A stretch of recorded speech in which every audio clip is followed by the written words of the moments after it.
President Al-Assad issues a decree for establishing a new branch for Damascus University on Qunaytara.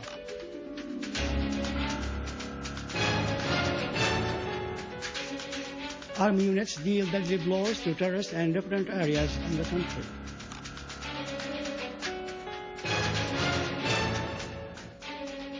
Israeli aggression continues on Gaza amidst absolute Arab silence.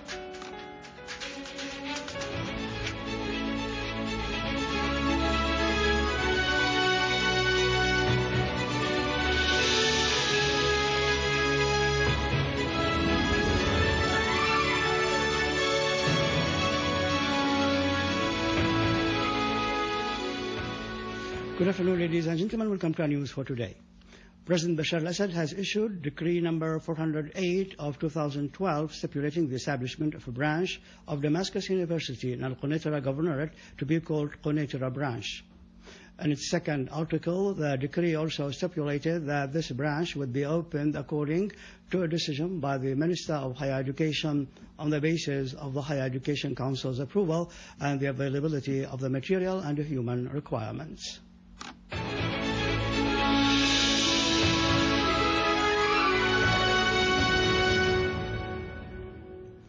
Our armed forces today continue their pursuit of terrorists who have been assaulting citizens and public and private properties in Asbani, Zamalka, Sayyida Zainab, and Atadamon neighborhoods in Damascus and its suburbs.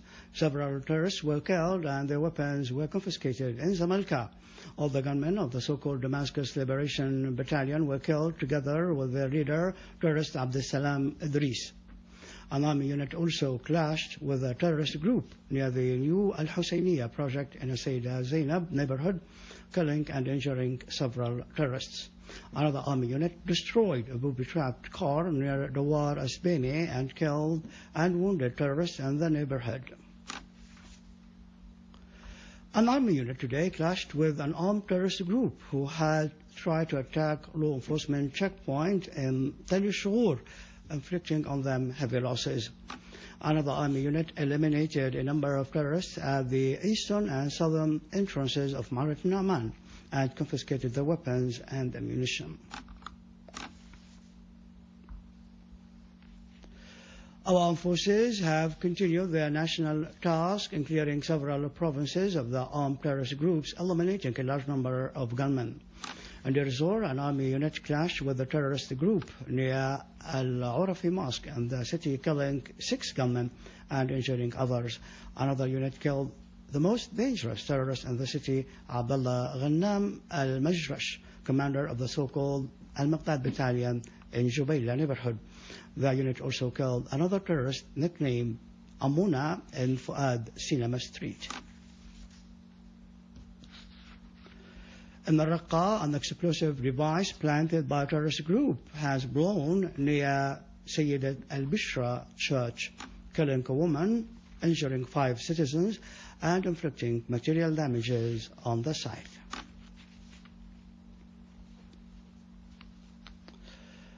A videotape has been recently broadcast on websites offering new evidence about terrorists using worshipping places as shields and hideouts from which they perpetrate their malicious crimes. It shows how they have used mosques in the Atadamon neighborhood as a base for their terrorist acts. The armed terrorist groups in Syria have turned the houses of God from worshipping places which are expected to embrace calls for love, peace and religious tolerance into warehouses of weapons, centers of terrorism and headquarters for their criminal operations. The videotape the terrorists have recently broadcast documents their use of mosques as war barricades from which they open fire at anyone outside after turning them into centers of terrorism crowded with armed men.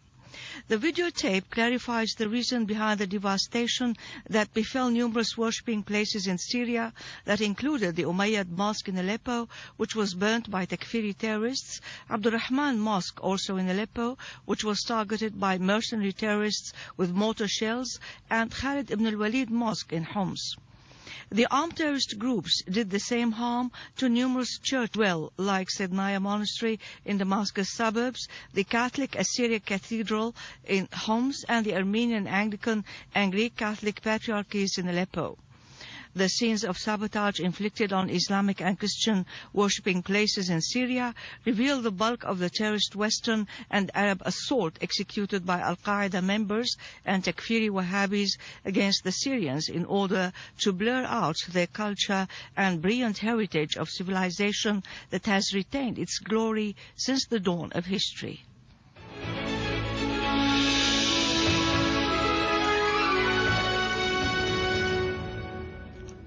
Former member of the British Parliament, George Galloway, said that the only way to resolve the crisis in Syria is through dialogue among all Syrian people, explaining that the West and some Arab and regional countries do not want any solution to the crisis in Syria.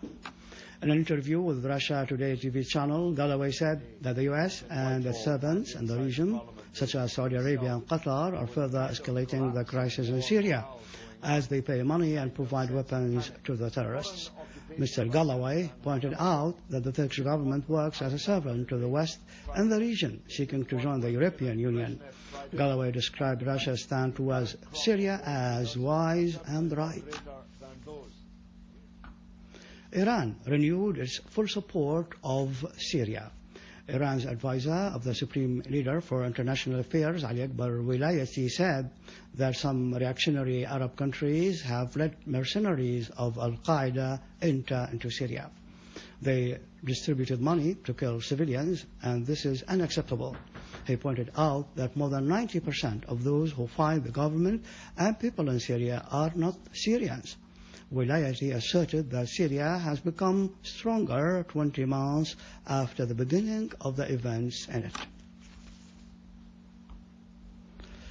Lebanese Hezbollah Secretary General Hassan Nasrallah affirmed the need for a political solution to the crisis in Syria, renewing the necessity for preserving resistance against the Israeli occupation. Nasrallah pointed out in a speech on Martyrs' Day that dialogue among the Lebanese factions on setting up a defense strategy without excluding other political parties is a paramount duty. On the Syrian issue, Mr. Nasrallah said the Syrian opposition parties, which are meeting in Doha, have consensus on rejecting dialogue and the political solution, which means that they want more fighting and destruction in the interest of the U.S. and Israel.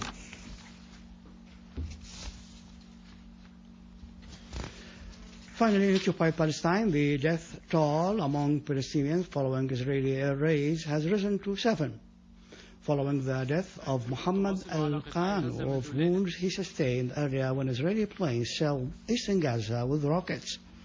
At least 40 other people were wounded. Israeli warjets also shelled Al-Karama area and the electricity station in the region. On the West Bank, Israeli occupation troops broke into the villages and cities of the West Bank, arresting 11 people. With this, we conclude our news bulletin for today. For more information about Syria and the region, you can visit our website in English, syriaonline.sy. Up next, the latest business, our market news with Vani, after a short break.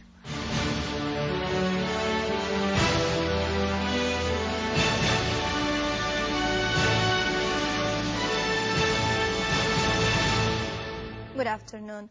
The Director General of the Electricity and Communication Company, Engineer Atf Hussein, pointed out that the local production, which is expected to be implemented, has reached 2,345,000,000 Syrian pounds, while it was planned to reach 2,413,000,000 Syrian pounds in 2013.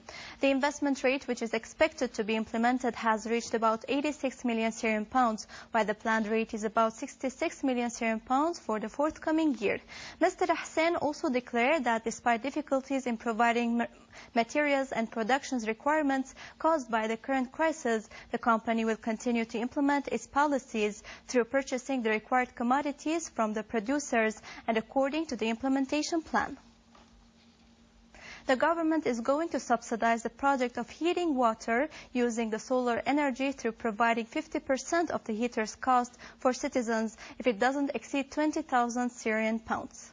The government declared that it has allocated 2 billion Syrian pounds to finance 100,000 heaters, since the solar heaters project is considered a good investment, which brings direct revenues. The working heaters reach 250,000, while there are more than 5 million families in Syria. This percentage is less than the neighboring countries' rate of heaters, such as Jordan, Greece, and Lebanon. The Ministry of Agriculture listed the Sustainable Agriculture Project for the first time in its production plan for the current season. The instruction manager at the ministry affirmed that the project aims at enhancing productivity on the long run and at saving 30% of time, 40% of labor, 60%